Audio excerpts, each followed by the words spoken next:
بسم الله الرحمن الرحيم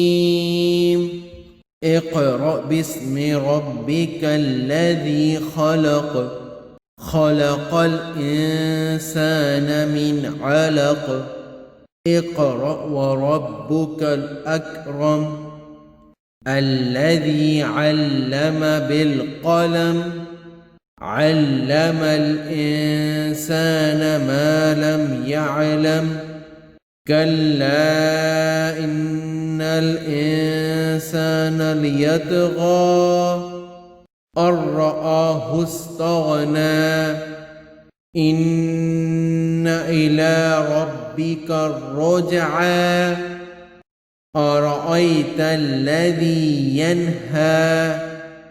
عبدا إذا صلى أرأيت إن كان على الهدى أو أمر بالتقوى أرأيت إن كذب وتولى ألم يعلم بأن الله يرى كلا لئن لم ينته لنصفعا بالناصية ناصية كاذبة خاطئة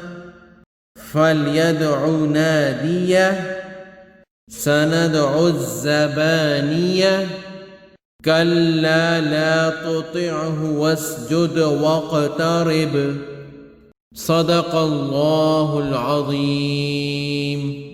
الله